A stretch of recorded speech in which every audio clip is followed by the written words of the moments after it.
Yo, we're live. What's going on, guys? Or should I say, Hinda? I'm just kidding. We're summoning Salt. Hold on. Let me pull up my boy some salt. Some salt. Not a lot of salt, not a few salt, just some salt, you know. That literally doesn't make any sense. I'm sorry. Alrighty, what video were we on? We were halfway through the Mario. The veteran who had proven himself Other video. time and time again. So But welcome, guys. We're gonna be continuing just 4 days my later, Pokemon.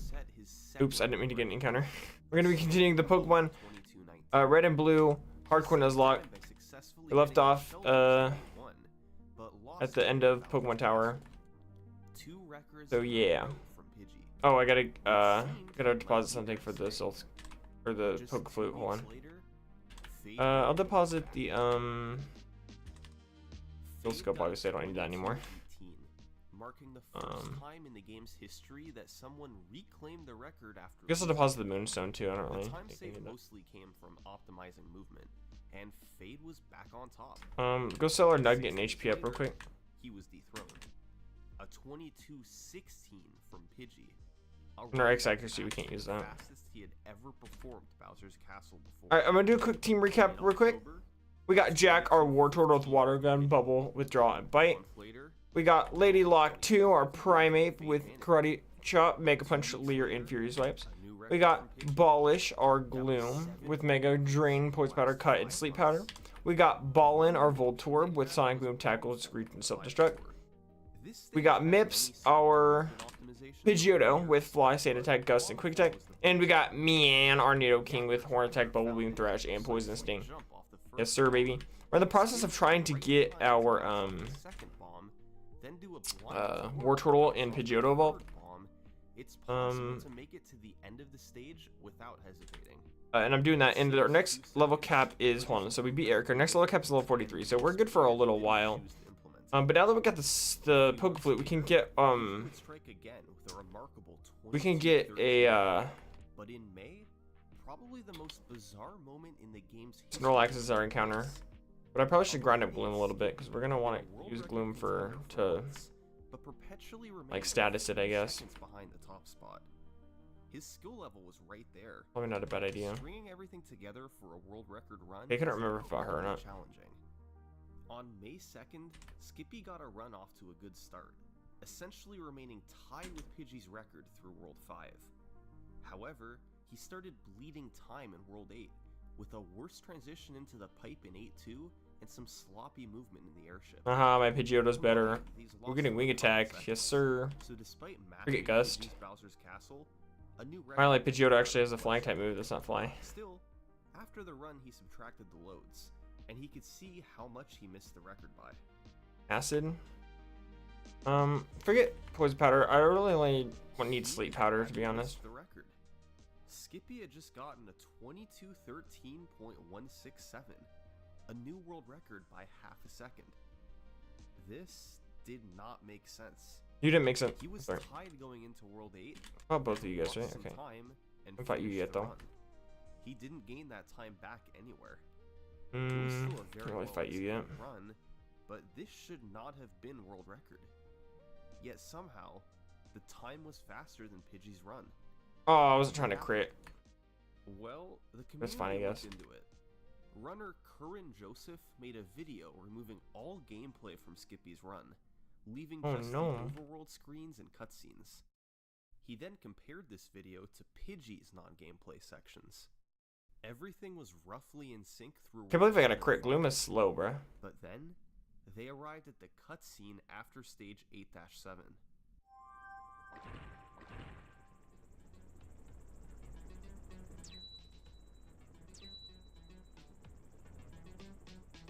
There it was.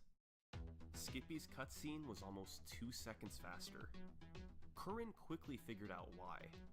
You have the choice of playing New Super Mario Bros. Wii in a 4:3 or 16:9 aspect ratio. Skippy played on a CRT TV, so he selected the 4:3 mode. The game runs identically in each mode for an any percent run, except during the cutscene after 8-7. In 4x3, black bars are added to the top and bottom. Let's say I think cut's gonna be better here. The game still loads these regions despite them not appearing visible. So, the airship above stage 8-7 loads when it's off screen, and the camera stops moving about 2 seconds sooner. Despite this seeming like an obvious find, players didn't discover this before Skippy's run because nearly all runners played on a flat screen in 16:9 mode. In fact, only one prior record holder played in 4:3. So, level 30, nice. Way back in 2011 and 2012, the time save wasn't known about back then. So with it being unearthed nearly a decade later, there were suddenly 2 more seconds on the table. So now, at the top of the leaderboard, you had 3 real record contenders. Skippy was the first obvious one. He was the current record holder, and while he may have benefited from the faster cutscene, he was still an incredibly talented runner. The second contender was Pidgey. All he had done was set the record 6 times in the past, and he was still competing to lower it. But the third contender was someone I haven't mentioned yet. Someone who had snuck up to the top with a 22:15, just 2 seconds behind the record. This is Billy Joe 66. Billy Joe 66. Billy began to ascend up the leaderboards in late 2020. By the end of the year, he was in the top 10. Nice. And a month later, Now I think there's also some trainers next to Vermilion I should probably fight too. Run in February that hit Bombful in 5:4 and was about 3 seconds ahead of the record into Bowser's Let me Castle. pull up Unfortunately, he misguided a fireball and had to use an extra. Bloom's level moveset here real quick. I meant to click on Gen 1. He missed world record by half a second. But Billy didn't give up there. He did thousands of Alright, attempts. And we get Petal Dance at 38. That's when we're gonna want to evolve it probably. He found himself on world record pace with regularity. Or I don't know. Honestly, we might just want to roll with Mega Drain. Another run deep. He lost a bit of time in the second half of World 5, but cleaned up the mistakes that Skippy had made in World 8. With about half a Or maybe I should forget Petal Dance over Mega Drain or over Acid. Tried to close it out for good. Billy's Let me check out Gloom's stats real quick. 12.367. A world record. Or not Gloom stats, Vileplume stats here. He was now the attack and special attack are a little even, but special attack's pretty high. He had earned it. This was his 59th run to the airship since his last major personal best. He had finally been able to chain together double bombless and a clean Bowser's. I think I'll probably end up forgetting Acid for Petal Dance, so I'll evolve it at level 38. Barrier. With all time saves being utilized, a time under 20. Okay, I might have fought. No, I didn't fight all of these guys. I don't know what I'm talking about. But what time was left to save? Well, most of it was in World 5. Cleaner movement would save a second in 5-4, and Bombful would save a couple more. There were also minor improvements to be made in the Fortress and Ghost House. Those time saves would add up to a run just under 22:10. But there was work to do to get to that point. The record was still about 2.4 seconds away from a sub 22:10. As time goes on, most speedruns see smaller and smaller improvements to their records, and New Super Mario Bros. Wii was no exception. The last several records had all been improvements by a second, or half a second, or even less than that. To get an improvement of 2.4 seconds, you have to go 11 records back in time, to Fade Vanity's 24:29. The point is, it was gonna take a while to get the record under 22:10. Multiple improvements would have to be made, and players would have to grind hundreds or thousands of attempts. An incredible run was on the horizon, but it would take time to. It's like the rarest trainer class in this game. And then, in one attempt, Pidgey decided to lay waste to it all. He saved the time in World 5, hitting everything but Bombful. He got the shell boost in 8-1 and the crouch jumps in 8-2. After hitting double bombless, it became all the more real. This was easily world record pace, but was it sub 22:10 pace? Maybe. It was right on the border between 22:09 and 22:10.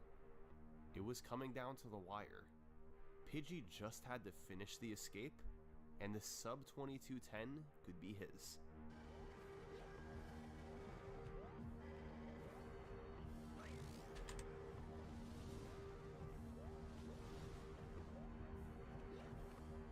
It's hard to watch. Oh, it's so hard to watch, dude. New Super Mario Bros. Wii has motion controls for certain actions. If you shake the Wii remote with the propeller suit, you fly into the air. Pidgey had made it to the end, then put down his controller to hit the split button, but he did it a fraction of a second too soon. And I think Bloom's high enough level in order to put the At first, the community wasn't sure this would still be a world record. put the Snorlax to sleep, but I want to get Wartortle evolved. And when they did, Pidgey found out. Gotta sell it. Oh, hold on, I just don't have the bike yet. Hold on. By 2 frames. Did I ever get the bike voucher? I don't remember. How hard it is to come back from moments like this. I don't think I did. When you're so close and lose your ultimate goal to something as trivial as motion controls. And it's exceptionally hard to accept when you have competitors like Pidgey did. Billy still had the world record. Wait, no, I'm going to go Cerulean. 1 second behind. He had done nearly 4,000 attempts, ran the game for over 2 years, and had never had a pace this good this deep into the run. And sadly, wait, I'm never going to use the bike. I don't know why I did that. Get there again. I only need it really for cycling road. Then I'll put it away forever. 11 days later, How much? Pidgey had pulled a Dave Steeb. It took him just a week and a half to get back on the exact same pace. Wait. And I mean the exact same pace. It was almost an identical run into Bowser's Castle. Yeah, I'll just grind it in the grass over here then. World 5 other than skipping Bombful, and hit the same tricks in World 8.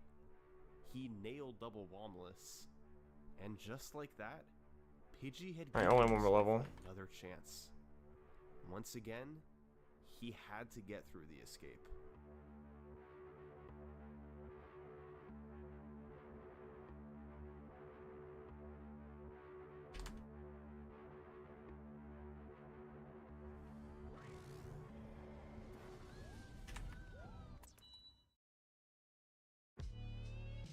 Redemption for Pidgey.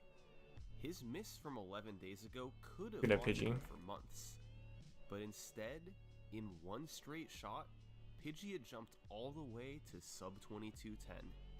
It was a landmark world record, and as the community celebrated, it was pretty clear that this one was gonna stand for a while. There were still other competitors at the top, but Pidgey had gotten nearly every Hey, we got a Blastoise, let's freaking go. Of the game. It was too tall of an order. And so, throughout the rest of 2021 and into 2022, Pidgey's 2209 remained alone at the top. Alright, now let's try to catch Snorlax. 2022, competition continued to increase. New names appeared in the top 10, and pressure was starting to mount. But Pidgey's records still remained strong. Wait, where's the Oh, I don't have enough space in the bag, I forgot. 2209, when nobody else could get below a high 2211, was indicative of his skill level. Even after months of attempts from the world's best runners, no one was beating it. The simple fact was, without getting Bombful in 5-4, Pidgey's record... Here we go. I only have 1 or 2 chances to catch a Snorlax, so... And nobody was up to the task of getting it in a fast enough run. Until Billy came back. On March 26th, 2022, Billy had a fairly clean run into World 5. He hit Bombful in 5-4, gaining a couple of seconds over the record and instantly making his run much more serious. He then gained more time in the Ghost House I should have more PepePls. The Boo Ring. Unfortunately, he lost time in both 8-7 and the airship. So despite making it through double Bombless, keeps waking up. He was about even with the record into Bowser's Castle. He'd need an unbelievable last stage for this to have a shot at the record. And all I should have bought more Pokeballs. Proceed to have the best Bowser's Castle. Yeah, I got it though. Let's go. And he beat Pidgey. Naming it Brolax. 0.2 of a second. This run is the current world record of New Super Mario Bros. Wii. Nice. Sub 22. All right, if we add it to the team, who are we gonna replace? Right now, it's quite unrealistic. I don't know. A theoretical I'm probably gonna. run could clock in a few I don't know. I might seconds replace. to 22 minutes, But it's hard to see a path I might to replace 30 Primeape with minutes. Hitmonlee. That being said, I have little doubt it'll one day come. See here. Eventually, we'll hear of a 21-minute any percent run. So 105, 95, 120, 87. This is the It's a history little of slower. Super Mario Bros. Wii World Records. Thanks for watching. I don't know if that'd actually be worth it. Yeah, I don't know if that's actually worth it. No, I think it's worth it.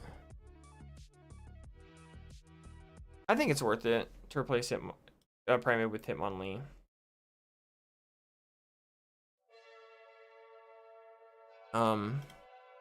Okay. And then, I don't know, probably replace Voltorb, honestly. I could probably get a better electric type. Yeah, let's replace Voltorb for now. Oop. Well, actually, or should I save Snorlax?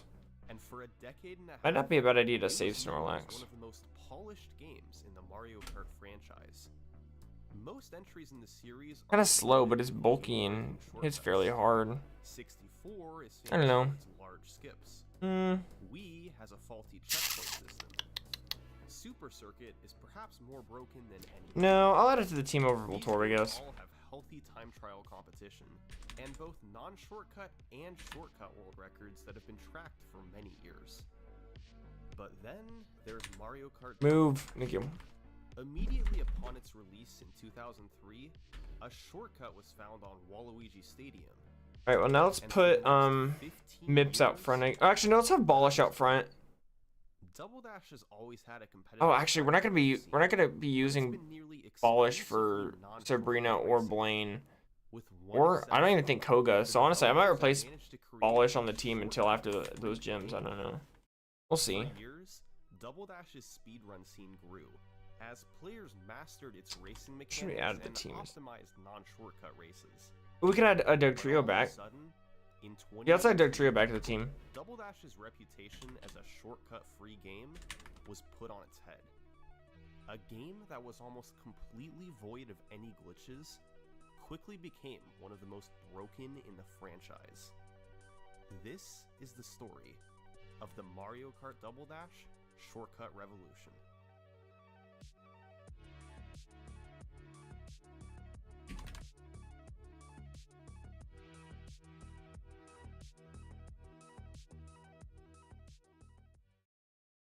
First off, what is a shortcut? Well, to count as an It's a long cut. That doesn't even make sense. Mario Kart time trial community, it not only has to save time, but also be unintended by the developers. For instance, the jump at the start of Yoshi's Circuit doesn't count as a shortcut, since it was intentionally built into the course. Double Dash came out in November 2003. We don't know who discovered it, and it's unknown exactly when it was found, but by the end of 2003, a shortcut had been discovered. And for the next 15 years, it would remain the only shortcut in the game. This is Waluigi Stadium. About 2/3 of the way through a lap, you can drive off this slope and hit into the fence with enough speed to get thrown into the air. If you make it high enough, Lakitu thinks you fell off from this bridge, which is right before the finish line, so he picks you up and places you down there. It saves just under 2 seconds per lap and can be performed on all 3 laps. While it's unclear exactly when this trick was discovered, it's known to have existed within a month and a half of the game's release. And quickly, there was discussion on the Double Dash forums over whether or not shortcut times should be put on the website. Ultimately, the community decided that since the shortcut was one of a kind, it wouldn't be tracked on the website. So, the players page contained a space for non-shortcut records on every track, but nothing for Waluigi Stadium shortcut. Still, some players chose to drive shortcut races anyway. Records began to be set in December 2003, but video proof was much less strict back then, even more so for an unofficial category not on the main website. However, one 3-lap video from back then still exists. A run from 2004 by Ipusen And yep, it looks like it's from 2004, alright. The biggest strategy That's rude. used was executing frequent mini turbos. By starting adrift with R, moving the stick in the opposite direction and back to neutral twice. Alright, let's put mid back up and front now that releasing Victory is R, caught up. you It's get a fair short bit, boost I guess. of speed. Mini We're gonna want a turbos Pidgeot for and to take on the dojo. Ipusen performed them constantly through his 3 laps. He also did the shortcut on the right slope instead of the left, which was slower but likely a bit easier. The biggest driving technique discovered was A-Tech, first seen in runs from 2004 but expanded upon by JSX in February 2006.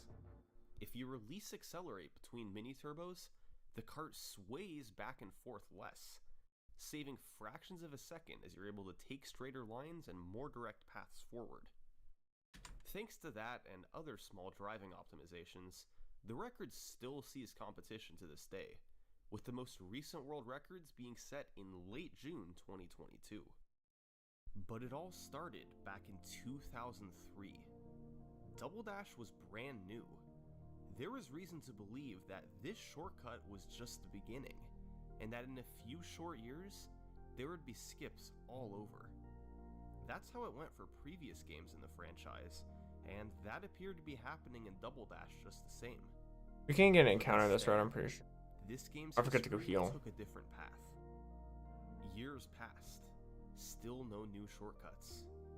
The game's time trial scene grew bigger and bigger, and by the mid-2000s it was vibrant, with top players from all over the world. But other than the occasional Waluigi Stadium race, the competition was exclusively non-shortcut. The focus was on optimizing every last millisecond from the 16 courses. Alright, let's go ahead and get performing more mini Oh, actually, you know what? implementing A-Tech. Are we gonna wanna get a Pidgeot? Because we can get the legendary bird. We can get a Zapdos. That's gonna be way better. That game had massive ultra shortcuts breaking its tracks.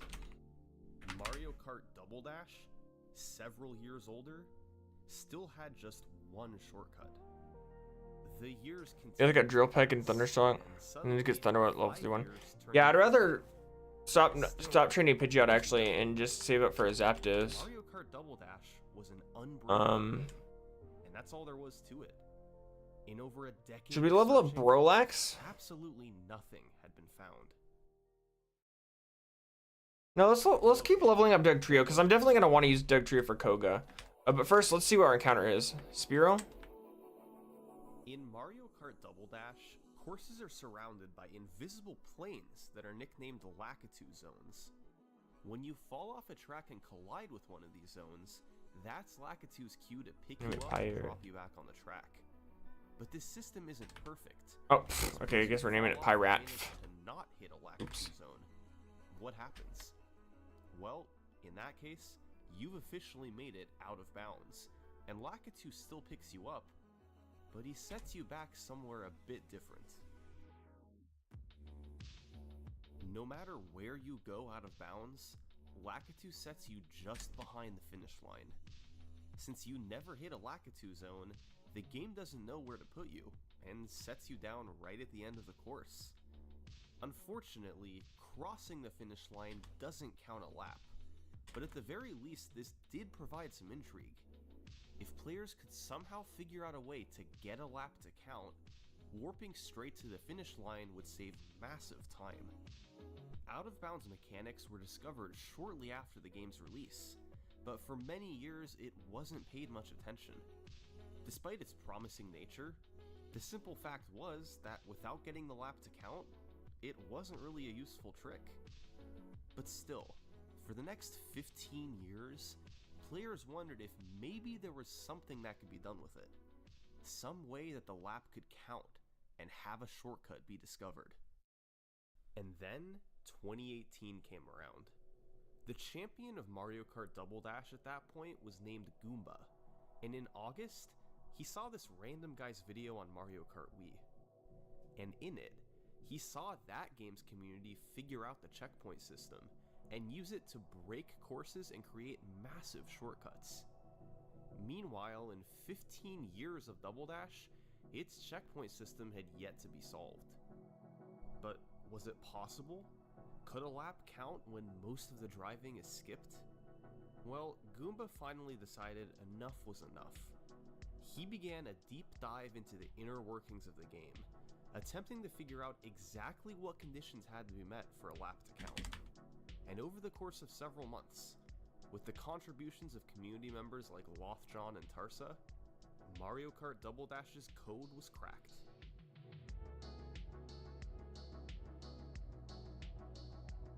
There are 3 conditions that must be met for a lap to count in Mario Kart Double Dash. Now, I don't know if this area counts as an encounter. I'm not going to risk it. You must start the lap in checkpoint 0, the first checkpoint on the map.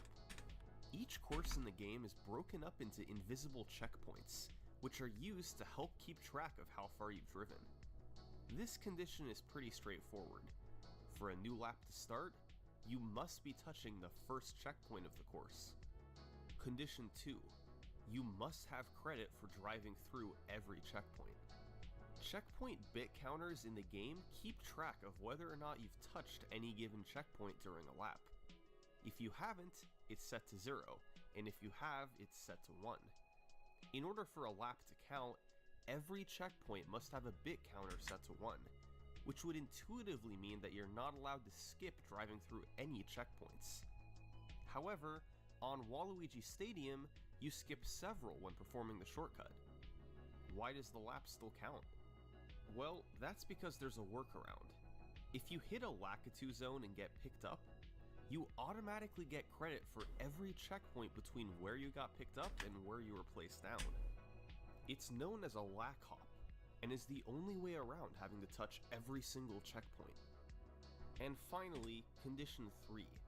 Your race completion must be greater than your number of laps completed. Double Dash has an internal counter called race completion that starts at 0 and gradually increases as you drive around the course. Once you complete a lap, it hits 1 and then continues counting up again. The reason this matters is because of a failsafe developers put into the game, the 50% rule. If your race completion ever jumps up by 50% or more, it rounds down and you lose credit for all you've driven through the lap. So if you go out of bounds 30% of the way through a track, then are warped to the finish line, your race completion is set to just below 0. Since this is less than the 0 laps that you've completed, you won't get credit for a lap. Together, these 3 rules How many have I caught? prevent any shortcuts 29. from existing in Mario Kart Double Dash. And for 15 years, they worked nearly flawlessly. Goomba had figured this all out by late 2018, but he had a general understanding of how it worked. Now, he had to put it all together somewhere, and the course he looked at was Mushroom Bridge. He had to not only get credit for driving through all the checkpoints, but also avoid cutting out more than 50% of the course at a time. It was gonna have to be a 2-step process. To get checkpoint credits, he took the lack hop mechanic to the next level. By going on the grass just before the finish line, you can use a mushroom and release brake at the last moment to fly forward and hit a Lakitu zone. This zone is in front of the finish line, but because of where you hopped off, you're put back just before the finish line. And since you get credit for all checkpoints between where you're picked up and where you're set down, you get credit for every checkpoint on the course. That was step 1. The next step was to get race completion for the lap to count. Together with Lothjohn, Goomba took a look at the bridge right before the start. I thought I was gonna say Goomba took a look at his life and realized there was nothing left. I'm sorry. You can hit the wall on the other side at about 37%. This is a decrease of only 50%, so it's valid as far as the game is concerned. You then respawn at 85%, once again less than 50%, and have therefore earned race completion for an entire lap. So, it was possible to do a lack hop to get checkpoints, then turn around and quickly do a bridge hop to get race completion. That satisfies both conditions 2 and 3, so if you drive over the finish line to enter the first checkpoint box, a lap counts. On September 15th, 2018, Double Dash's first shortcut in 15 years was born.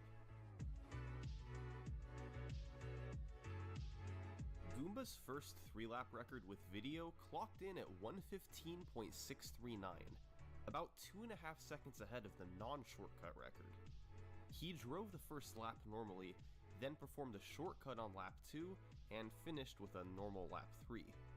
Doing the shortcut more than once per race wasn't possible, as you needed a mushroom for the lack hop, and your mushrooms are taken away when picked up by Lakitu. Over the following few days, Goomba and a runner named J98 would trade the record down to a 1:14, each time doing the shortcut once and driving 2 laps normally. However, Goomba then figured out it was possible to do the lack hop without a mushroom. By going on the pillar next to the bridge, you have sufficient height that you can bounce off the ground and make it far enough without using a mushroom. This not only was faster than the old method, but also meant that, theoretically, the shortcut could now be done more than once in a race. However, doing the bridge jump once was hard enough. Doing it twice in a row seemed nearly out of the question. Later in September, J98 and Goomba each did more mushroom bridge attempts, lowering the record to 1:11. But still, nobody was able to get the shortcut more than once in a race. Players focused their efforts elsewhere, and the task of hitting 2 shortcuts was just too daunting. For over a year, that's where the record stood. But in March 2020, someone began playing Mushroom Bridge Shortcut. Only this time, it wasn't Goomba or J98. It was a relative newcomer to the game, one who is ranked outside of the top 40, but he was ready to try and take down a world record. His name was MYAAA. MYAAA didn't have the driving skills of a world champion like Goomba. That meant that without anything new, his 1:11 was going to be awfully tough to beat. But he had one other option. He could go for 2 shortcuts in the same race. It had never successfully been pulled off before, but even with worse driving, it could be enough to beat Goomba. MYAAA got to work grinding attempts, getting as good as he could at the bridge hop and lack hop. And on March 2nd, 2020, he had this attempt.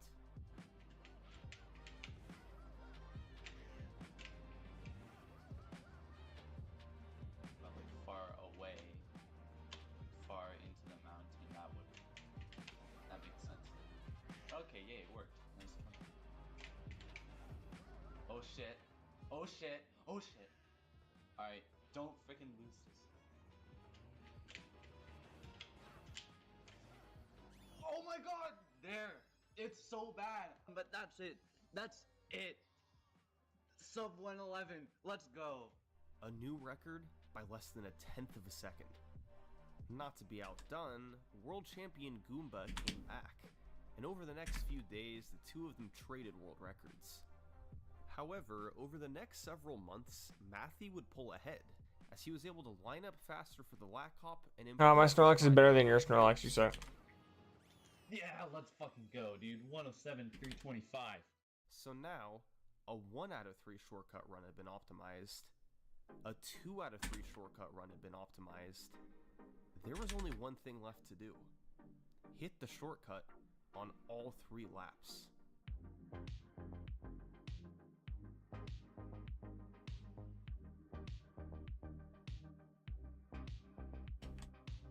A 3 out of 3 run was originally thought to be slower, since you could quickly line up for a lack hop after driving a lap normally.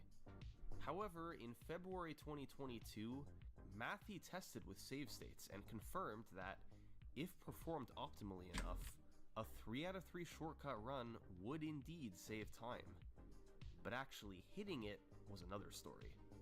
MYAAA had gotten quite good at executing the lack hop and bridge hop over the years, but he would need to do 3 of each in a row. That's 6 consecutive difficult tricks. It could take a while to grind this out. But just 4 days later, MYAAA got himself on this run.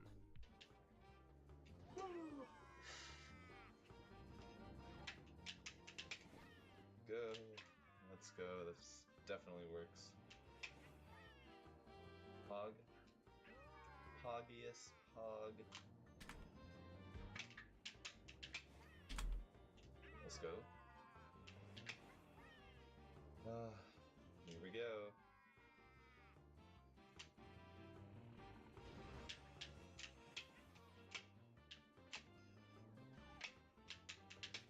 Please! Oh, come on! Ah, 104!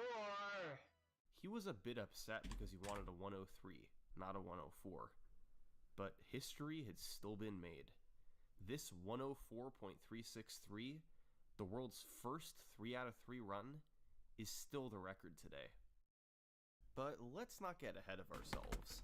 As far as Can we get behind ourselves? Shut up. concerned, Okay. we're still in 2018. And at this point, the only time trial shortcuts in the game were Waluigi Stadium from 2003 and Mushroom Bridge from 2018. But just a month later, thanks to a better understanding of how checkpoints worked, Double Dash's third time trial shortcut would be discovered. I fight you yet? Okay. To Bowser's Castle. I was like, I thought so.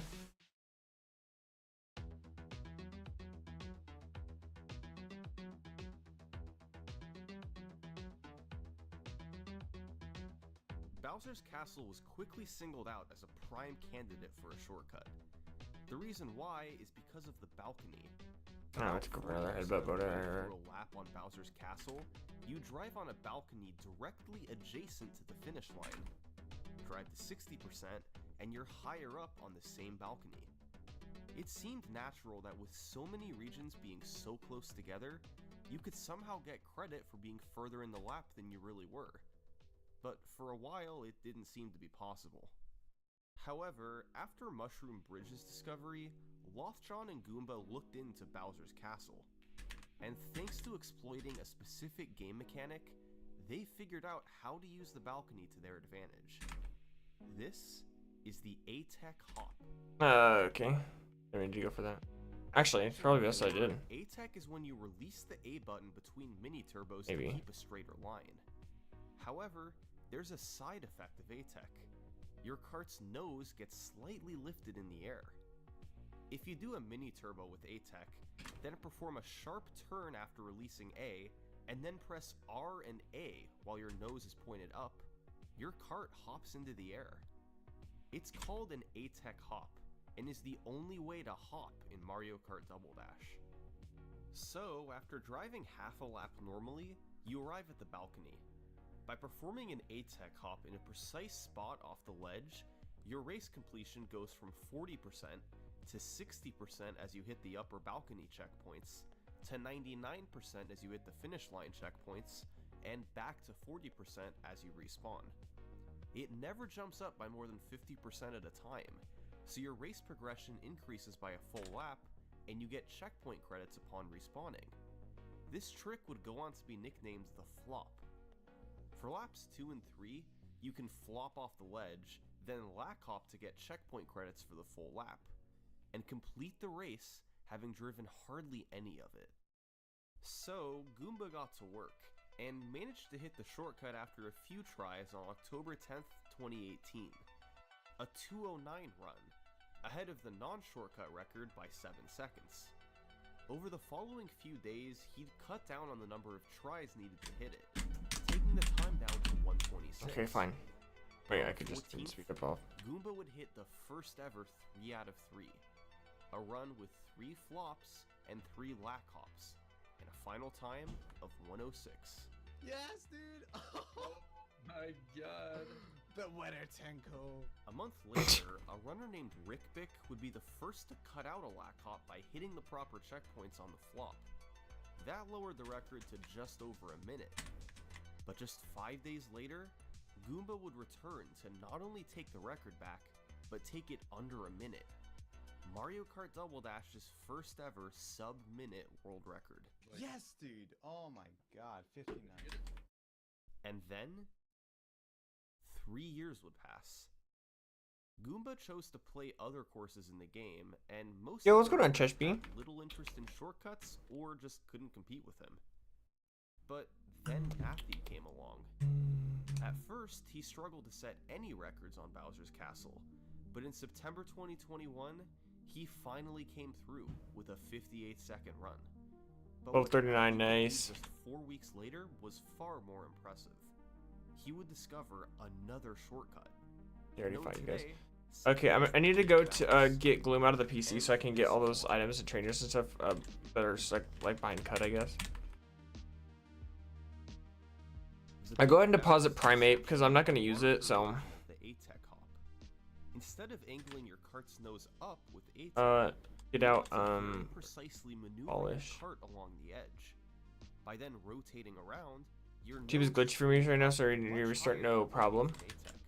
Well, don't I get a TM? Doesn't it return? The extreme hop. Oh no, it's Swift. I just can learn it, that's the only problem, but I'm not even, that's not even a permanent team member, so I don't care. And get even more air.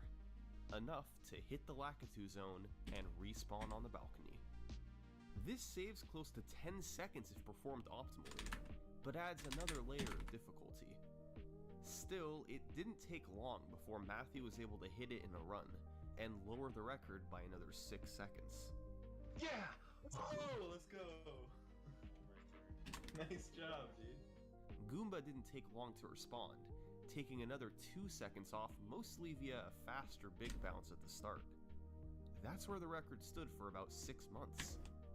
But in April 2022, Matthew would come back once more, and finish off a 49-second world record with one of the most sarcastic celebrations in speedrunning history.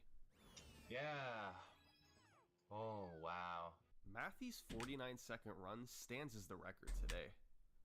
Bowser's Castle has had dramatic record cuts over the years, but without new strategies, it shouldn't go very much lower. I'm not expecting. Bowser's Castle, it wasn't obvious which Alright, course to next. I think I could do future. There I think I could do was potential, Koga although now. nothing that could quite be put Think. together. One day in October 2018, Yeah, let's go and take on Koga, I guess. and wanted to demonstrate some shortcut theory for his viewers. So, he loaded up Mushroom City. Goomba showed his chat that if you could somehow hit this Lakitu, Or at the very least, take on the game trainers. would set you back on top, and you'd skip a good chunk of the course. However, he had tested this before, and the lap didn't count when driving over the finish line. So, he drove forward to show his viewers how a lap wasn't counted. What? What? But that's not supposed to work. Goomba had no idea what had happened, but he quickly figured it out. This part of the course contains both checkpoint boxes 24 and 25. They extend infinitely upwards. If you touch the Lakitu zone in box 25, you never actually leave this box when you respawn, so neither race completion nor the checkpoint bit counter gets updated. If you touch it in box 24, on the other hand, you respawn outside of it, so the lap counts as it does on other courses. So that was figured out in October 2018, but this was all just a proof of concept. Goomba had no method of actually. Hold on, actually, can we get surf? Yeah, we can. We just can't use it yet. Alright, Alright, I should probably stop by the store because I gotta But in March 2021, Matthew get rid of some bag space. His method Probably. was quite similar to the big bounce on Bowser's Castle. You angle your nose up on a slope, Ooh, hold on. then do an extreme hop, and do a shroom bounce to get enormous height and touch the Lakitu zone. As long as you do so in checkpoint 24, the lap counts. And just like that, the Mushroom City shortcut was born.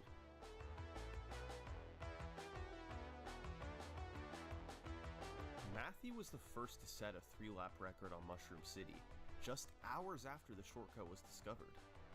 This was quite a difficult trick to hit, and he still needed to drive well enough after for it to be faster than the normal Alright, shortcut. okay, now we should go to the Safari Zone. We can get our Safari Zone encounter, which I'm not expecting to catch because, I mean, Safari Zone sucks, so whatever. And thanks to a particularly fast shortcut hit, he beat Matthew and set the record. So we already have one, so that doesn't count. We don't have an execute though. Over the following few weeks, the two of them would once again get into a world record battle. Matthew came up with a slightly Nice. faster way to do the shortcut from the front, And thanks to that, plus improved driving afterwards, the record came under a minute 30. But the biggest improvement would be discovered that September, when Matthew found that the shroom bounce wasn't needed. If you got your nose in the air enough and did an extreme hop, it was possible to reach the Lakitu zone without using a mushroom. Now, that technically opened the possibility of doing the Probably just sell shortcut that. more than once in a race, but it was an extremely difficult trick, tougher than any other shortcut in the game. Many months passed, and the record remained with just one shortcut out of 3. Doing it more than that was just too big of an ask. And then, on June 3rd, 2022, Oh, is there no item? this.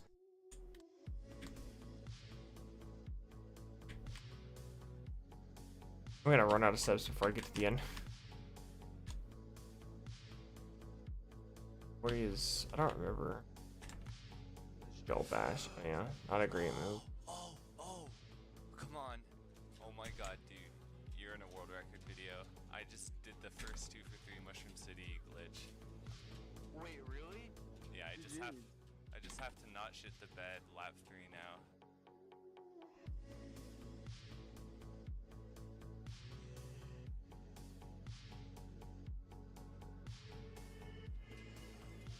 Yeah, I'm totally gonna run out of steps. There's no way. He had done it again.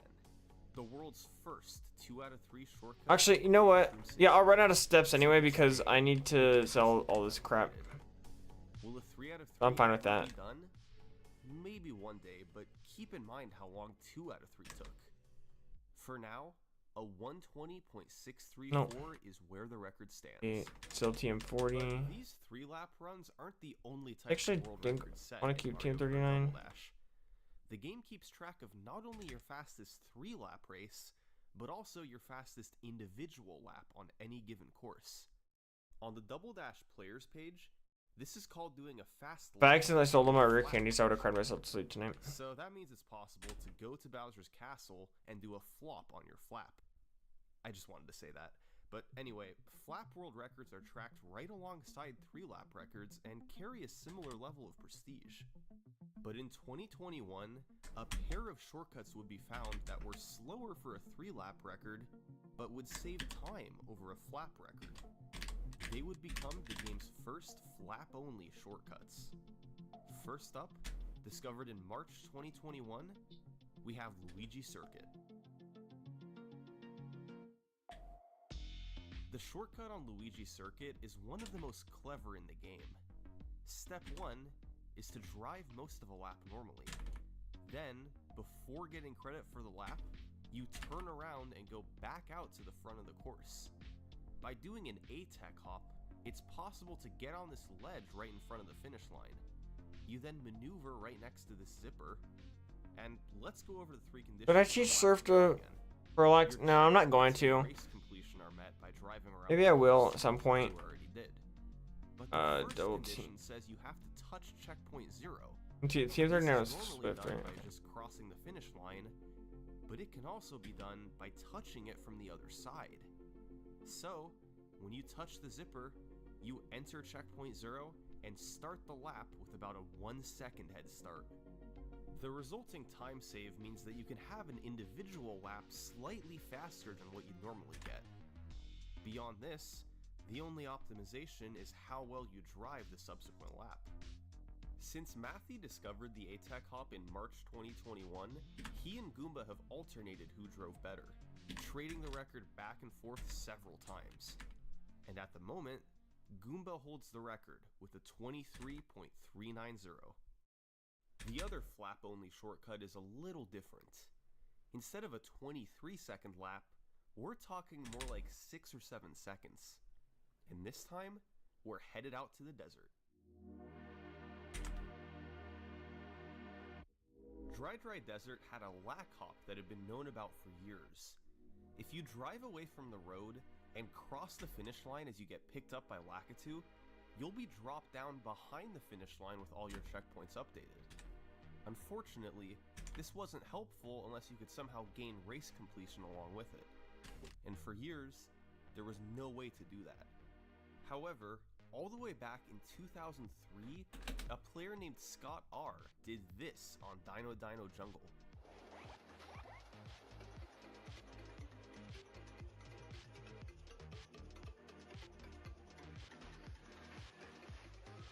When a floor is sloped enough in Double Dash, and you drive into it with enough speed while your cart is sideways, it's possible to clip through it.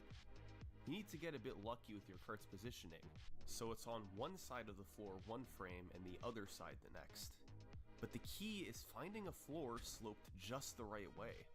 It needs to be at the perfect angle so you can actually clip through it, sort of like this down pillar on Dry Dry Desert. This particular clip was discovered by MYAAA, and since you land out of bounds, you get warped straight to the finish line. So you can drive part of a lap, go out of bounds, then drive around again to stack your race completion higher. By then doing a lack hop to finish the lap, you get your checkpoints instantly to start lap 2, and upon crossing the finish line, you have yourself an incredibly short lap. Optimizations have been slim over the years. I like how they made Koga look like a mafia boss in this game. MYAAA and Goomba set most of the records, but famed Super Circuit runner Rusty set a few records too. This actually isn't the fastest flap record in the game, as both Mushroom Bridge and Bowser's Castle have records in the 4-second range. The current record here is 6.437 seconds by MYAAA.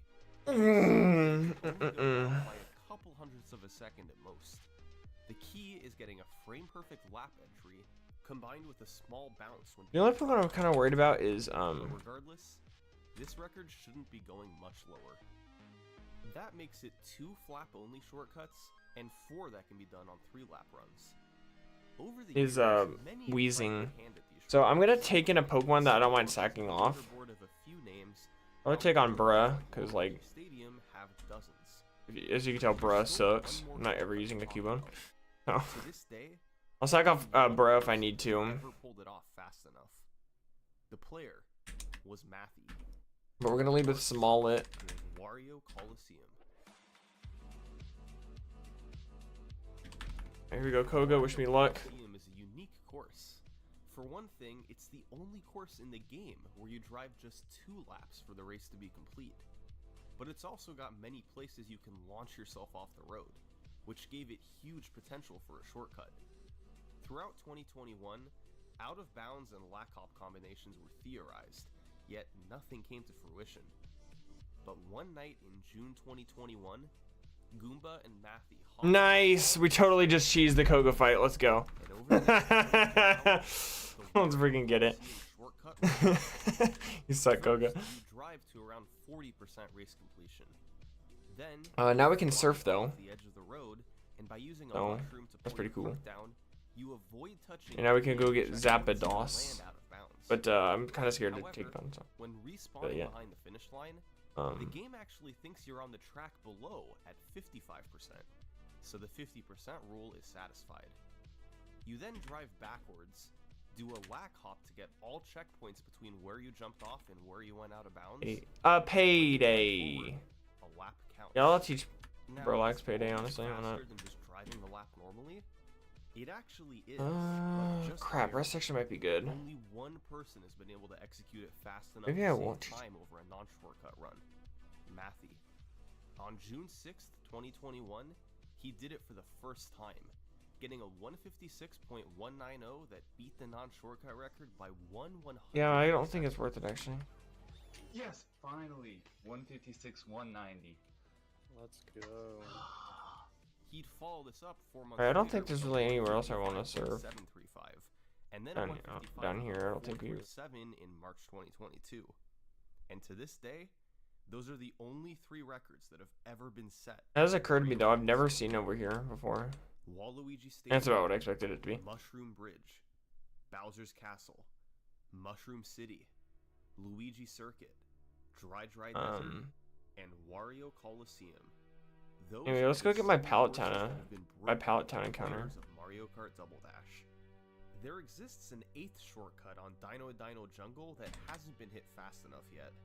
It's similar to Luigi Circuit, where you start a lap from the other end of Checkpoint 0. A few years ago, Waluigi Stadium was alone. Wait, maybe you can't get an encounter and call it down. I don't know. Anyway, Shortcut. whatever. Double Dash is Where else do we want to serve? generations to Let's see. come. And right now, we're just in a snapshot of its history. But if it's past any indication, There's one place in players aren't Zelda yet we can serve that might be worth it. courses and finding shortcuts. I don't remember. 8 courses have yet to fall victim to a shortcut. But I think we can get an encounter here actually. I think it's normally Grimer or something. The I only don't know. questions are when will it happen and who will be the ones to do it. Thanks for watching. Maybe not. What is this? Soft foil.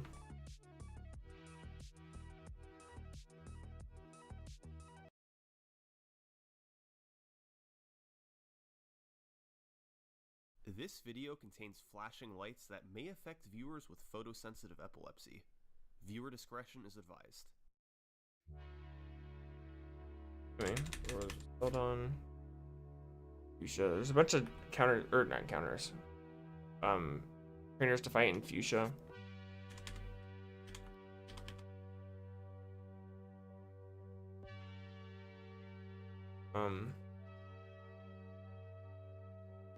Mega Man 2's world record speed. Or should I take on yeah, you know, hold on, let's go take on the dojo real quick. For nearly 2 decades, it's had a lively competitive scene, with world record holders polishing their skills to see who can beat it the quickest.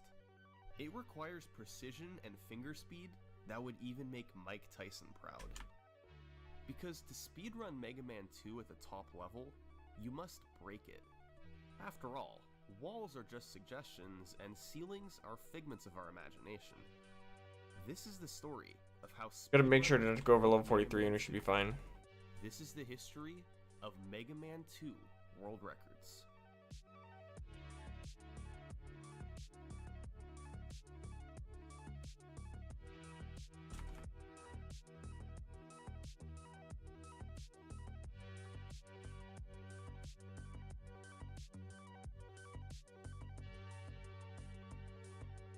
Alright, we gotta go deposit him on.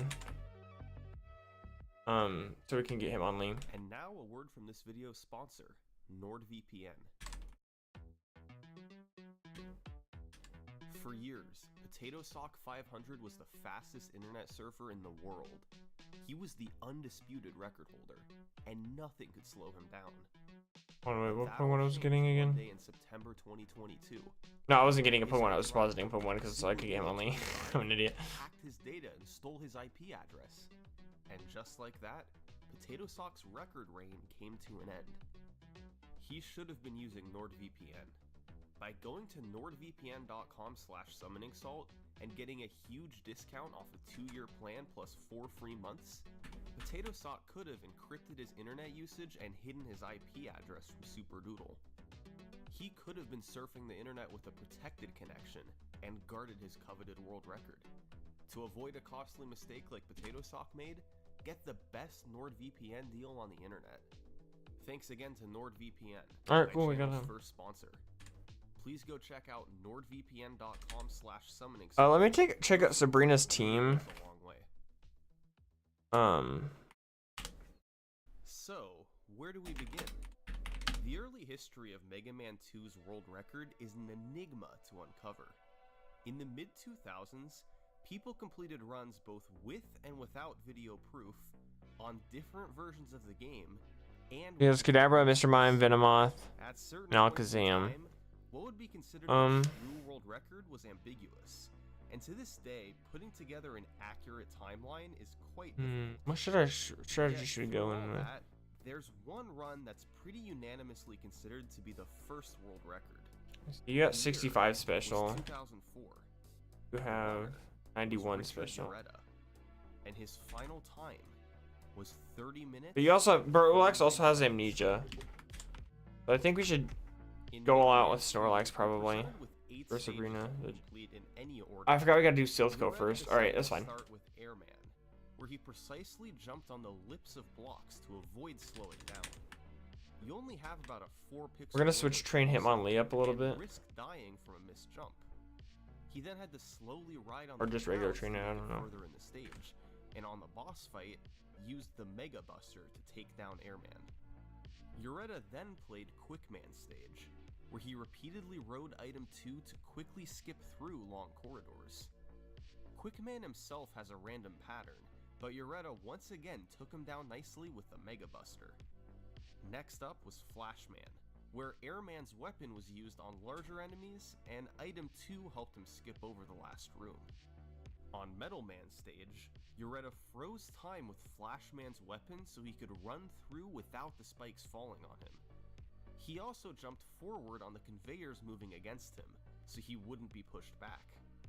Item 2 was utilized once again, although he had to carefully maneuver around spawning enemies. And on the boss fight, he used quick boomerangs, which is Metalman's weakness. With 4 Robot Masters down, and Metalman's overpowered weapon acquired, Ureta went into Bubbleman stage. The shrimp Hold on, let me visit the shop weak to Metal and Man, deposit some TMs I so don't Ureta want. was able to jump up and shoot them down to Or sell some TMs I don't want. So hold on, we got 41. 41 might be good. We can sell 16. We want to keep 6. We can deposit 32. I want 39.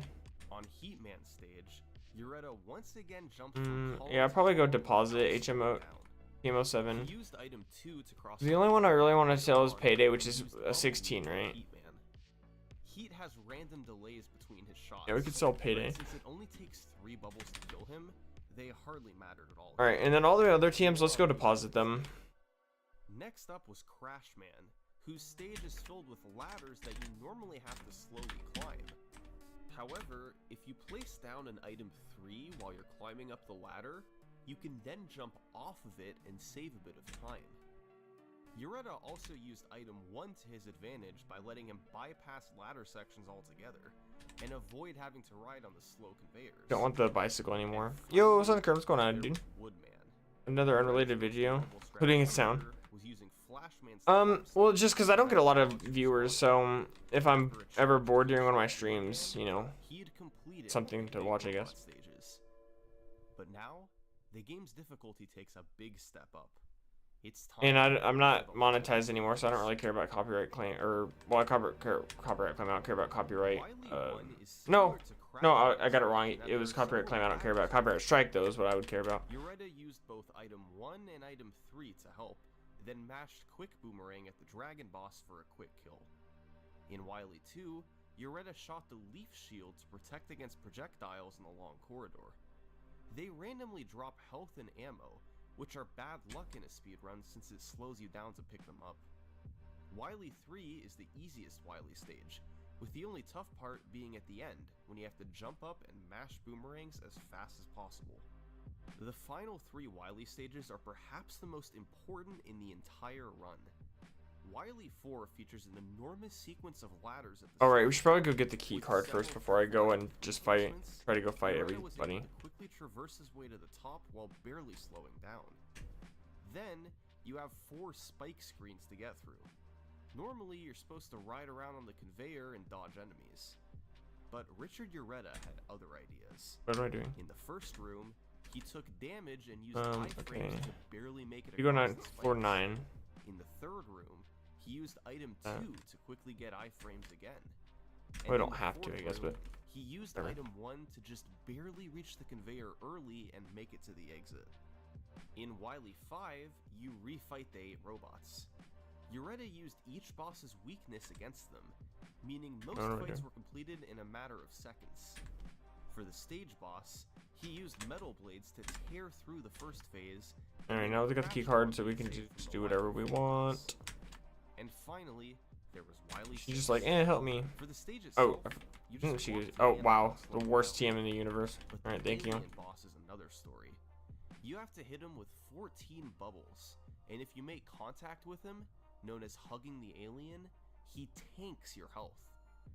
Ureta's strategy was to get hit by a projectile, then use the iframes to briefly mash Bubble Lead as fast as he could. He avoided hugging the alien and closed out the run at 30:39. And with that, Mega Man 2 had its first world record. It was a solid run with few big mistakes, but at the end of the day, was it that far removed from a pristine casual playthrough? Yes. Uretta was obviously much I don't more know. skilled than a casual player, and tricks like damage boosting and Wily 4 did help, but running through the stages and obliterating the bosses with their weaknesses isn't necessarily that difficult to do. For the next couple of years, there would be little activity. But then, the timeline starts to get tricky. See, Mega Man 2 lets you play on either normal or difficult mode. Difficult mode means enemies take more shots to kill, particularly the bosses. Uretta's run was on normal mode, since it's faster than difficult mode. But in late 2006, a vibrant speedrunning community for the game would form in Japan. There, the game is known as Rockman 2, and it has one distinct difference. It defaults to difficult mode, with no option to change it. You'd think that would mean it's slower than Mega Man 2, but text cutscenes take significantly less time in Rockman 2. So much less time that it ends up being a wash with the time lost from playing on difficult mode. So, Rockman 2 and Mega Man 2 runs are comparable I in could time, die to poison. but Rockman 2 is considered the more challenging speedrun. And after a series of improvements through 2007, despite playing on a more difficult version of the game, a runner from Japan named Lambda would beat Uretta's run by over a minute. Lambda saved time in just about every stage, despite bosses taking much longer. A lot of it came from just being a bit cleaner everywhere, fewer small mistakes, and tighter execution. This added up big time over the course of the run. In Wily 4, you can see how more item 3 placements and faster movement saved Lambda significant time. In all, this run felt like less of an expert's casual playthrough and more like a polished speedrun, boosted by the fact that he played on a more difficult version of the game. In 2008, a runner named Hoshi would set another string of Rockman 2 records, ultimately taking it down to 29:15. He saved about 3 seconds in Bubble from fewer knockbacks, and about 4 in Clash from better item 3 placement on the ladders. Together, Lambda and Hoshi had taken Rockman 2 to the next level. This was just 2008, yet their speedruns were optimized to levels most games wouldn't see for years. But there's one thing to note about these runs. They were played according to PeerCast rules, Japan's leading speedrun hub at the time. And one rule from PeerCast stated that auto-fire was allowed, meaning you could hold down the button and fire your weapon up to 30 times per second. This made some sections of the game easier, like killing enemies without slowing down, and it made some sections impossibly fast, like the alien fight in Wily 6, which normally takes 28 shots to kill in Rockman 2. Alright, I gotta be a little bit careful here, because I don't want to get over leveled, obviously. Certainly shouldn't be dismissed. For Sabrina, It's estimated that autofire only saved them about 20 seconds. The rest of the difference came from better strategies and execution. So while it's a little tricky to say how Lambda and Hoshi's runs fit into the timeline, it's safe to say that they were by far the best executed Rockman 2 speedruns of their era. Now, about 2 weeks after Hoshi's 29:15, the run would once again be lowered by 10 seconds. A 29:05 on the North American version of the game, by a runner named Seth Glass. But there's something a bit different about this run. See, prior speedruns of the game were submitted to Twin Galaxies and PeerCast, websites which prohibited the use of glitches. Seth Glass was submitting to Speed Demo's archive, so he was free to use whatever glitches he wanted. And boy, did he ever use them.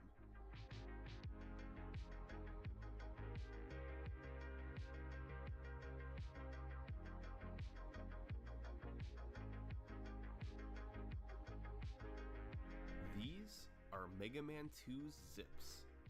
Item 1 rises toward the top of the screen, and allows you to ride it until your head hits a ceiling. However, it doesn't actually check for a collision. Instead, Item 1 detects if it's below a ceiling and then disappears once it's a certain distance away. So, if you place item 1 or item 3 away from a ceiling, but stand on the edge so Mega Man is below 1, you'll get pushed into it since item 1 never despawns. And how does the game respond to Mega Man being in the ceiling? Well, if he faces to the left, it ejects him to the right. Ceiling glitches had been known in Mega Man 2 for many years, but a tool-assisted speedrunner named Final Fighter was the first to really explore them for their time-saving potential. He discovered several zips all across the run back in 2004, many of which Seth Glass would use in this run 4 years later. Glass's new route through the game, which he borrowed from the TAS, was to start with Flashman. Yeah, okay, I'm gonna have to go back for items here. Oh, then, have to. in Heatman stage, alright, I'm gonna call it there. Let's go ahead and fight the rival. placing an item 3 while touching the bottom of the ladder, then re-grabbing the ladder, you can jump back on it while facing right and enter the ceiling. You need to face left to trigger the zip, but moving left causes Mega Man to fall out of the wall. So, Glass did what's called an A trigger. By jumping while stuck in the ceiling, Mega Man quickly lands and cannot move for the next 4 frames. So, if you press left in that 4-frame window, Mega Man zips all the way to the right out of the wall. Seth Glass had a 15th of a second to time it, but was able to skip an enormous chunk of Heatman stage. He then played through Airman and Crashman without any zips, although he used a beautiful new strategy in Airman stage called Fast Air. By precisely placing and jumping off of item 1, then jumping on the very edge of clouds to avoid taking damage, Glass was able to make it across the gap without having to ride on the slow-moving clouds. Uh-oh. He No! then entered quick No! placed 2 item 1s Are you down serious? the ceiling. What? Okay, I'm an idiot for staying in, but that's so dumb. By placing an item 1 in the wall, Mega Man then has 16 That hurts my frames soul, where man. he can't move. Press left during that window, and the zip will begin. That genuinely hurt my soul, bro. Times as big as A triggers, but they can't be performed if you're out of item 1 ammo or if you're That already- sucks. Triggering these zips isn't free, but it can lead to It's my minutes freaking of starter, time dude. across the run. So, that's exactly what Seth Glass did. Glass would go on to perform zips in Metal Man, Bubble Man, Wily 2, and Wily 6. In the cases of Quickman and Wily 6, he had to make sure he didn't soft lock the game. If your zip Dude, leads that you into a sucks, screen man. transition, you have to stop the zip by pressing left. I don't know what. Just as I you don't get really there. have like water If you're types, too dude. late, you soft lock the game, but if you're too early, you have to wiggle. By repressing left, your zip begins again, and you can continue to adjust or wiggle until you perfectly land on the screen transition. Gotta have a Gyarados, I guess. Gyarados gets Surf and Strength, right? See a run of the game with zips. But truth be told, there were still moments where it could have been better optimized.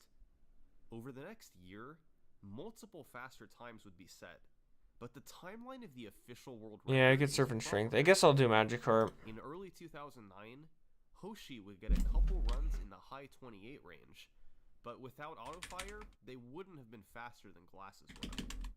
In April, a That runner sucks so named bad, Mega man. Instructor 9 set a time of 28:42. I wasn't really wanting Has it to since come to been eliminated this. from YouTube. But as the months passed, the timeline became a bit clearer, and over the next couple of years, the record would see rapid improvement as players implemented more and more zips. In December 2009, a runner named NOU1 got a 28:38 on Rockman 2 without using autofire. It stood for a few months until Seth Glass came back and set a series of records on normal mode, ultimately getting a run that clocked in at 27:51. This was a legendary record. It was posted to Speed Demo's archive and quickly became one of the most popular runs on the site. His 27:51 would go on to inspire a new generation of Mega Man 2 runners, and stands to this day as a benchmark for high-level runners to compare against. but it would only remain as the world's fastest run for about 10 months, when a runner named Furemo beat it on Rockman 2 with a 27:48. Furemo used auto-fire, but only at 10 shots per second. This is well within the rate at which humans can button mash, so it's not thought to have given him any significant advantage. In fact, he actually played at a disadvantage. Furemo played on Wii Virtual Console, which has a slower frame rate than original hardware and loses about 9 seconds over the course of the run. But Furemo would only be on top for about a month and a half, because in March of 2011, all of the new zips and all of the new tricks that had been slowly implemented in the preceding runs came together in a legendary performance by NOU1. This was by far the best run of Rockman 2 ever completed. NOU1 would achieve a time of 27:21, a world record that would stand for years.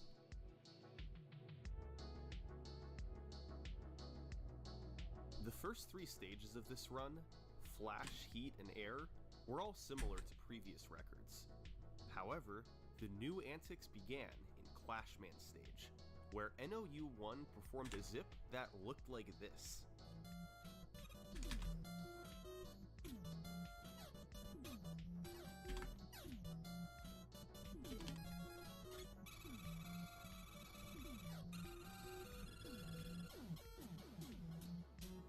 It looks complicated, but behind the scenes it's a bit more straightforward. See, you don't actually need to climb up this ladder to get to the next screen.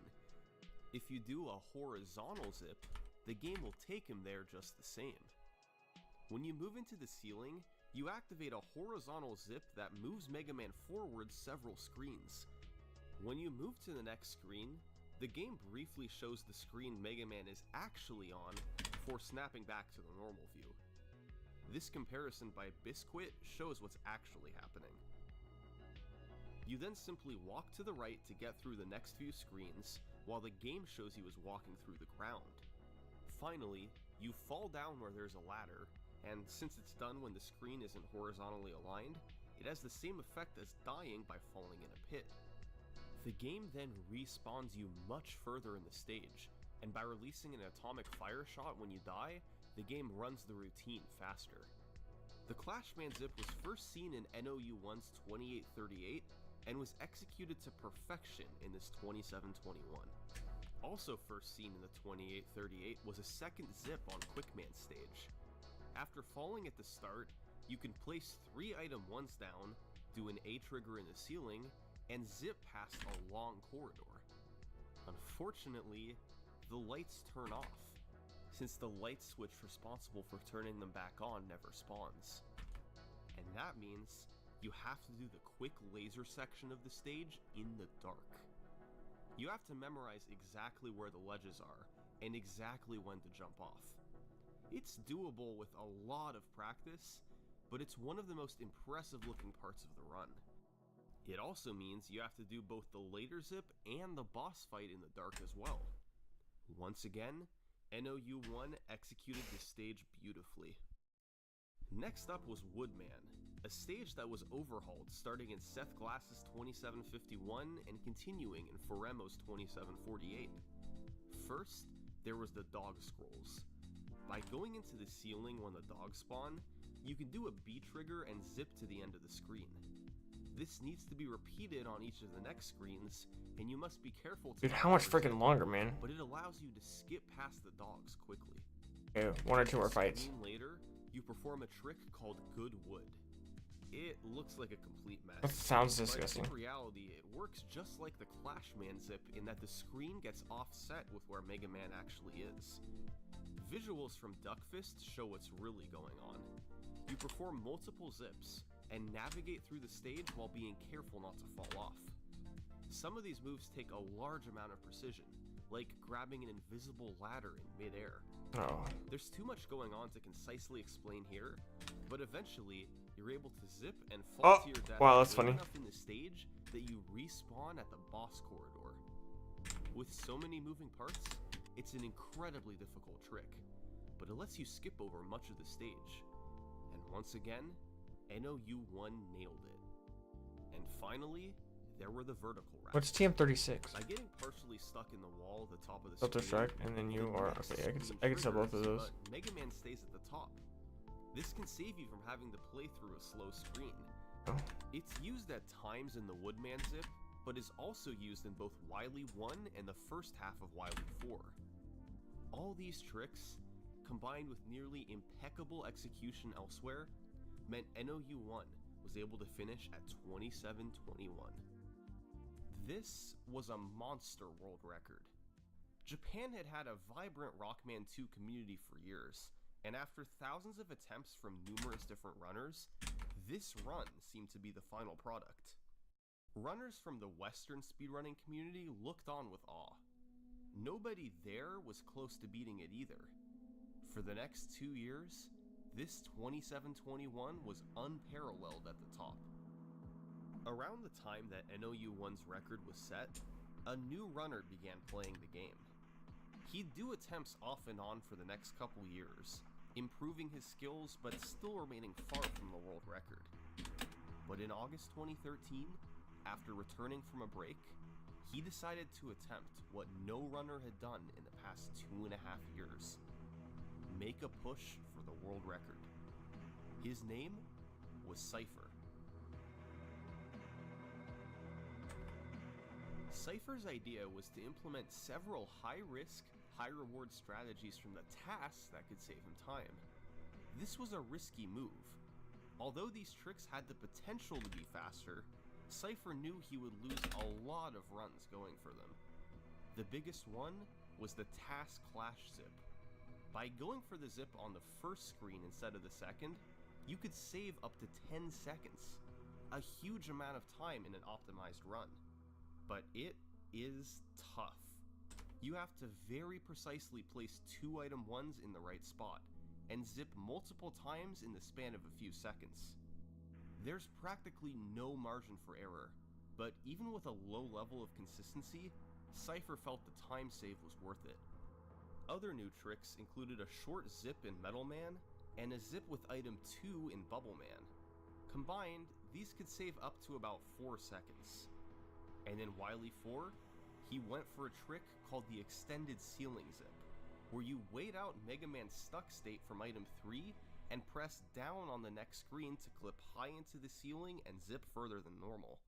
A trick found by a runner named Ello.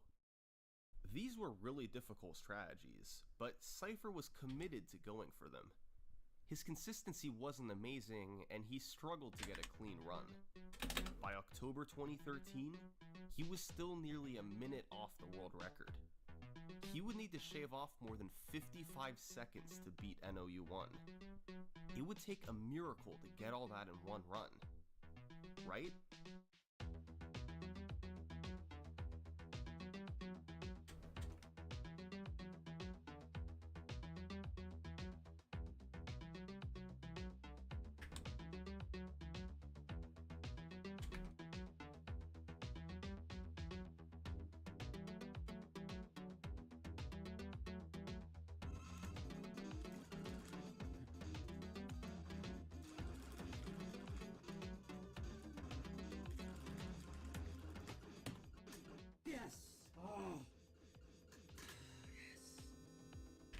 Cypher had just cut a full minute off his personal best. It had taken months of grinding, but he was the new Rockman 2 record holder. This run wasn't without its mistakes, however. Some of his zip setups were slow, particularly in Metal Man and Woodman. And in Wily 1, he had missed a vertical wrap altogether. But the time save from Task Clash made up for all that, and it was still a record by multiple seconds. Now, NOU1's record had stood for more than 2.5 years. How long would Cypher's record be on top? Well, how about 6 weeks? Meet Shoka.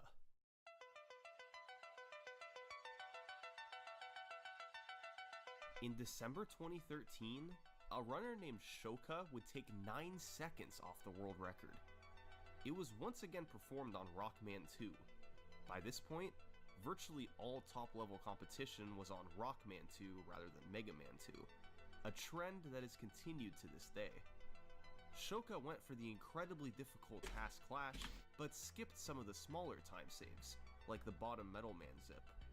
It was overall a very consistent, balanced speedrun, with fewer obvious mistakes than Cypher's run. Shoka once again used 10 Hz auto-fire as permitted in Japanese communities at the time, but just as before, it's not thought to have given him any significant advantage.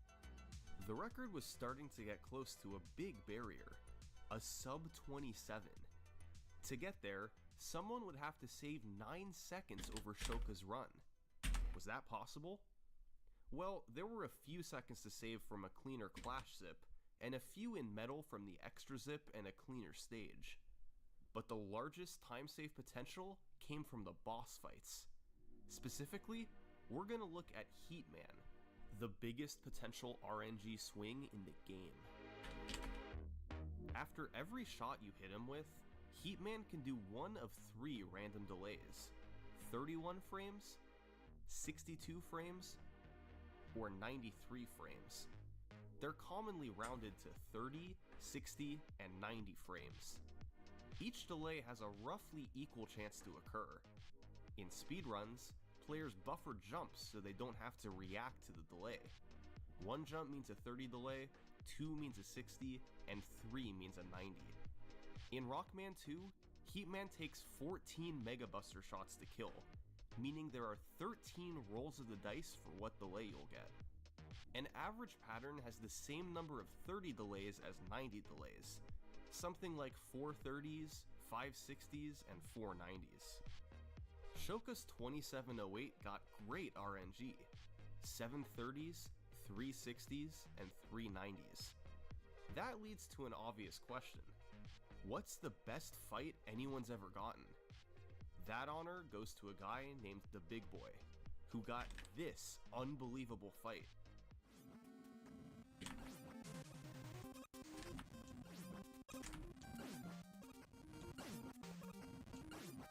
I want to play some Mega in 1. Can I just... Are you kidding me?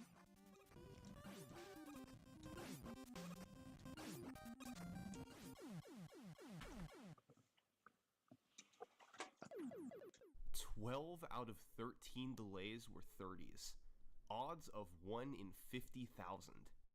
In theory, you could get 13 out of 13, but it may never happen. The odds of it are nearly 1 in 1.6 million. The potential for better RNG, combined with some mistakes Shoka made, meant Cypher had a few seconds to save here. Added together with time saves elsewhere, and that left enough room for a sub 27. But the road for Cypher would be long. His personal best was still 27:17, meaning he was 18 seconds away. Surely, he wouldn't be able to get there all in one go again, right?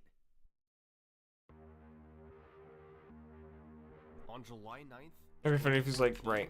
Cypher entered the last stage on a remarkable run, putting him on pace for a 27:01. But there was a little bit of time to save on Wily 6. If he got a fast setup into the ceiling and didn't have to wiggle to enter the door, he would save time over his split. The question was, would it be enough for sub 27?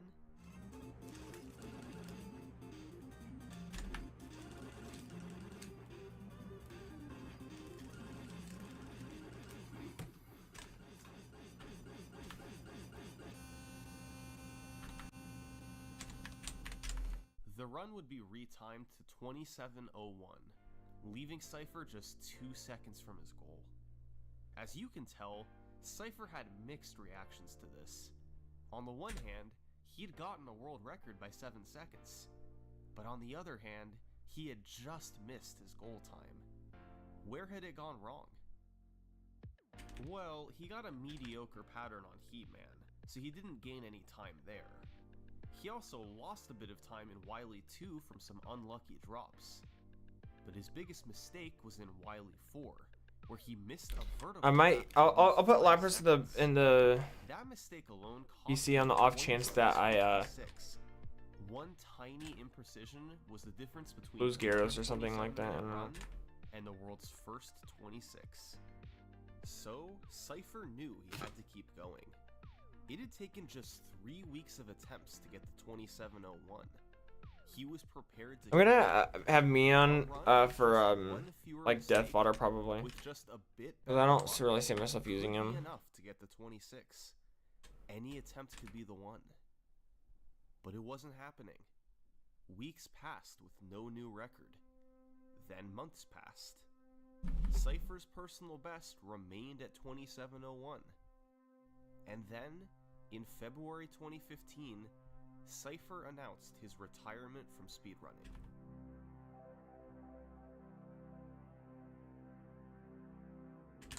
He felt that it was taking up too much Source time this is such a good and freaking wanted TM, but I don't focus think and any attention. Pokemon I have is gonna be able to learn it. Cypher's legacy would remain, however.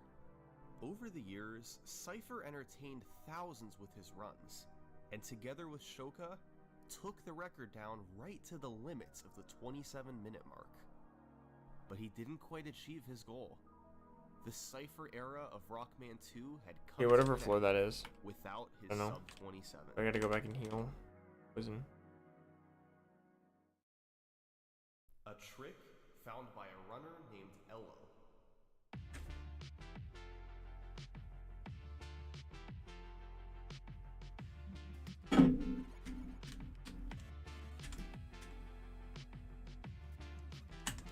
I don't know, floor is like 6 maybe. Yep, called it. I didn't even have it memorized or nothing, it was just complete guesswork right there.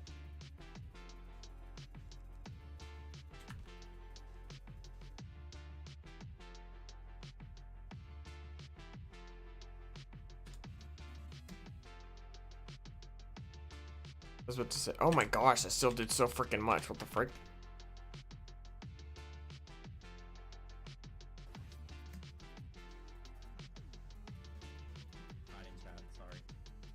This was quite a situation Elo found himself in. On pace for a 26:55 with one stage to go. Who was this guy? Well, Elo had started running the game in 2013 and started a steady march of improvements. He stayed well behind Shoka and Cypher's records, but throughout 2014, the gap got smaller. Finally, by November, he was within striking distance. His skill level was on par with Cypher's, and he started doing sub 27 attempts. This had been a great run through Wily Torch 3, poisoned me. cleaning up the mistakes that Cypher had made. But the amazing part started in Wily 4. Elo hit everything, including his own extended ceiling zip, leading to a gold split. And thanks to beautiful luck and execution in Wily 5, he got his second gold split. There's literally like no reason to unlock Fastest he that. had ever completed 2 of the most important stages in the run.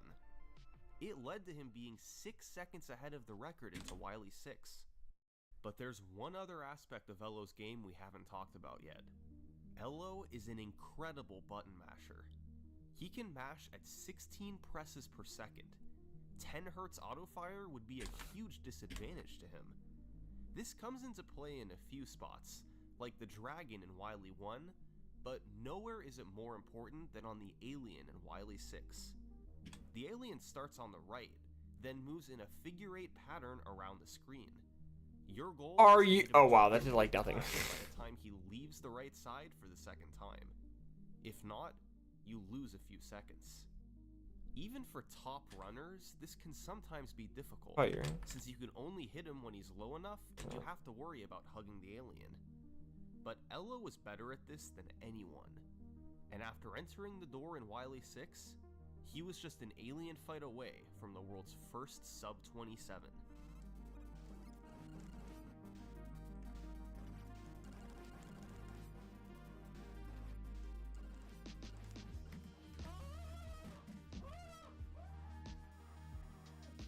Bro, lost it.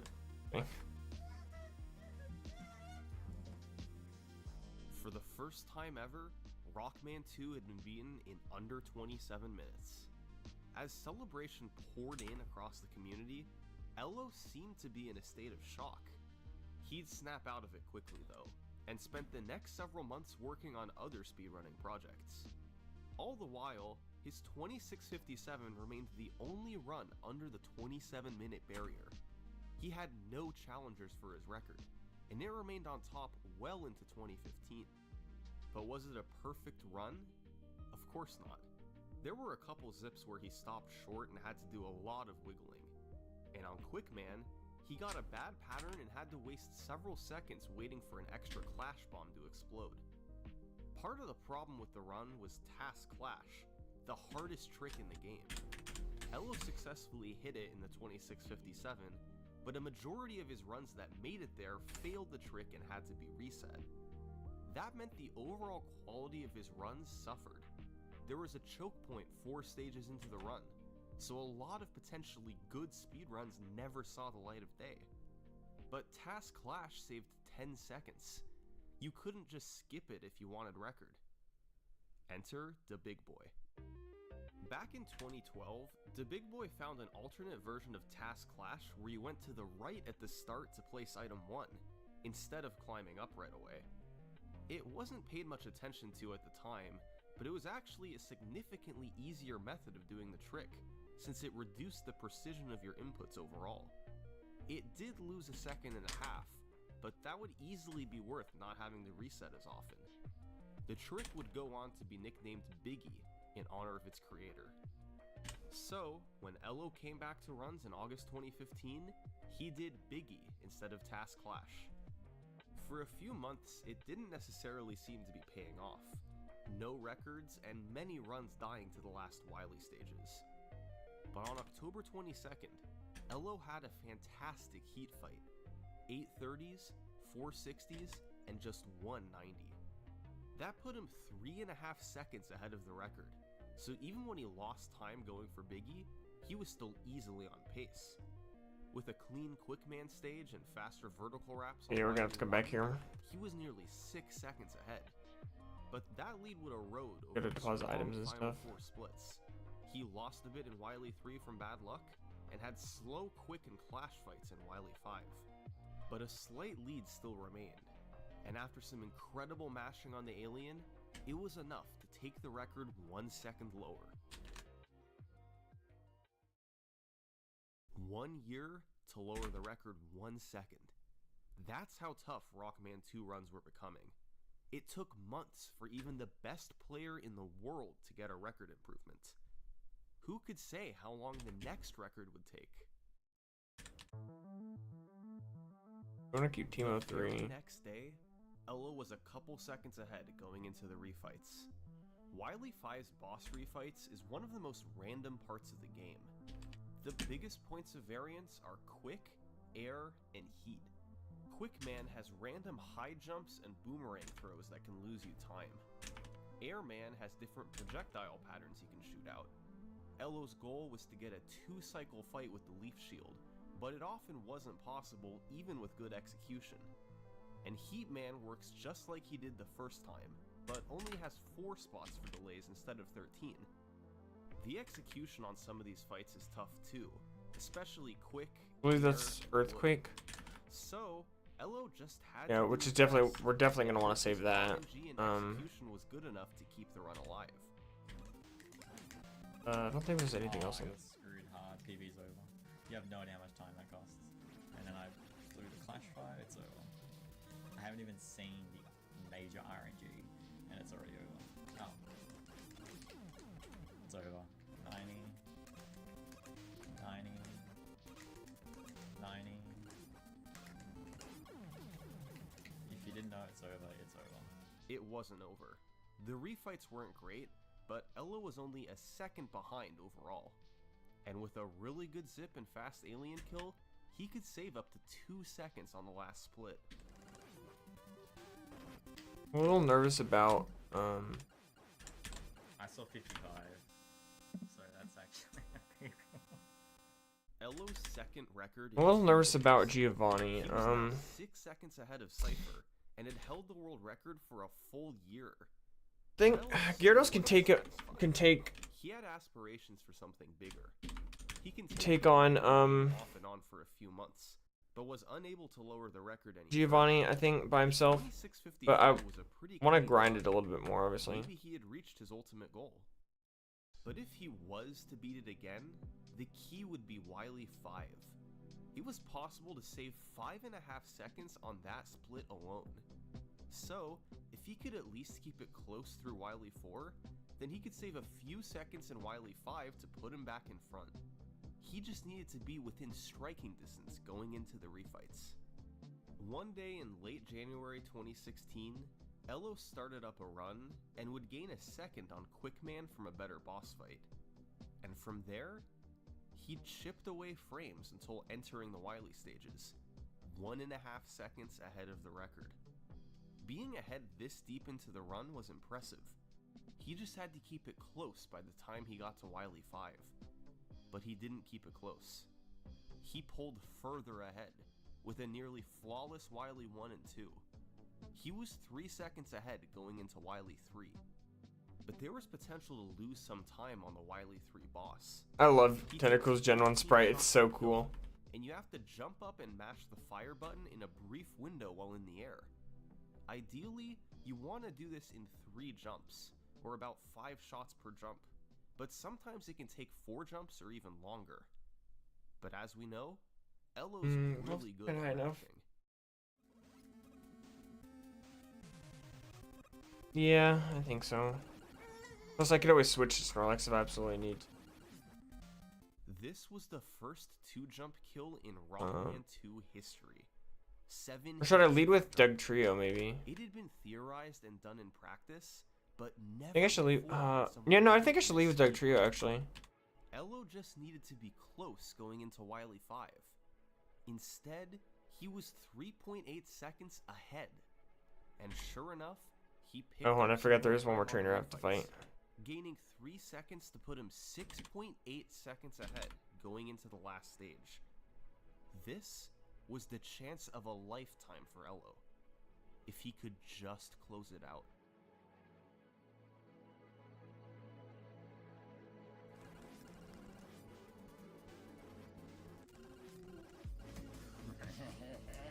Alright, Chief, I find it a little nervous, but yeah, this goes. This wasn't just a record, it was the demolition of a video game. After becoming the first runner to get a sub 27, Elo had now become the first and only to get a sub 2650 as well. This wasn't just the best run of Rockman 2 ever performed, it was one of the strongest world records of any game. Elo himself said that he was done. The community was in awe of what he Give me Master Ball. and nobody would Nice. even try beating it. Now, will I use that on the Zapdos? I don't know. 16 continued, the game I don't entered know. a period of Maybe. dormancy at the top. People were still running the game, but Elo's skill level was far above the rest. Okay, let's take on Sabrina and then I'm gonna call it a stream. 27, and nobody was within 10 seconds of the record. 2017 came around. Still nothing. By this point, Elo's record had stood for over a year. There was just nobody good enough to beat it. Well, nobody who wasn't retired, at least. Cypher retired in early 2015 with his 2701. Since then, new strategies had been developed that would allow that time to be significantly faster. If anyone in the community could beat Elo, it would be Cypher. But unfortunately, he wasn't interested in coming back. Cypher had moved on, and the community would just have to accept that. Someone else would need to be the one to beat the 2648. And then came AGDQ 2018. That year, a runner named Sinister1 was organizing a relay race of Mega Man 1 through 3 for Awesome Games Done Quick. And he really wanted Cypher to participate. He hadn't ran the game in 3 years, but he was a hugely important part to the game's history. Cypher resisted. He was done with speedrunning and had no interest in returning. But Sinister kept pushing. And finally, after having time to consider it, Cypher agreed to play the game for the relay race. Annoying. He had 3 years of rust to shake off. It was hard to say how well his skills would translate after such a long time off.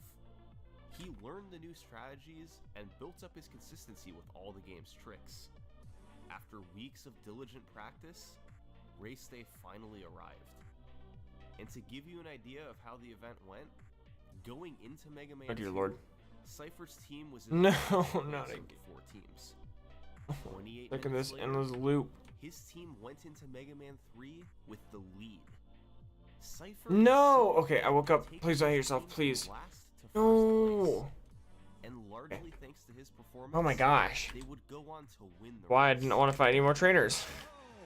Because I don't freaking know what to expect. And I want to be at Cypher's full skill HP was if I still can. Clearly all there.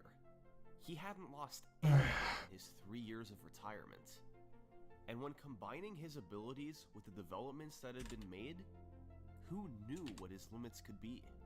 So, roughly 40 months after his last session of world record attempts, Cypher decided he was going to make one more push for the record. The road was going to be tough. Cypher had achieved a 26:59 in preparation for the relay race, but he was still 11 seconds behind Elo. While that was good for second place, it seemed like he still had a long way to go. But suddenly in late January 2018, Cypher would find himself on world record pace late into a run. After a fantastic 8 robot stages and a big time save on Wily 5, he was 2 seconds ahead of Elo into Wily 6. There are 2 steps to the last stage. First, you need to get the zip and enter the boss room. Mission perfectly accomplished. Step 2, fight the alien and get a right Please. side kill.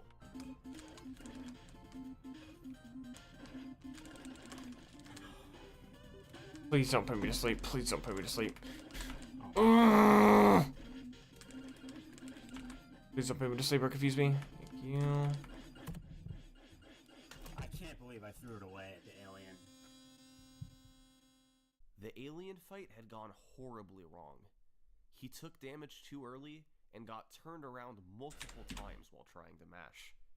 It cost him the record, but he still did get a decent PB out of it. But that's okay. He had already gotten a record-paced run to the last stage. World record was right around the corner. Cypher continued doing attempts, now just 5 seconds away from the record. Get Snorlax to level 43 before I Despite being right there, he found Before I himself do Sabrina. unable to Play take the safe. remaining time off his personal best. He was getting runs deep, but the combination of Wily 4, 5, and 6 were able to shut it down every time.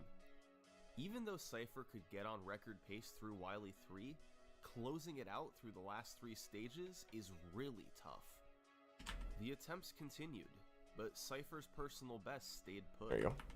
The time he had sunk into the Alright, game let's had do gone, Sabrina. and he wasn't getting the returns he wanted. He had come out of retirement for a record grind. Let me just make sure. but while the Yeah, grind there was shouldn't certainly be any real, Pokemon I have to worry the about. record was nowhere to be found.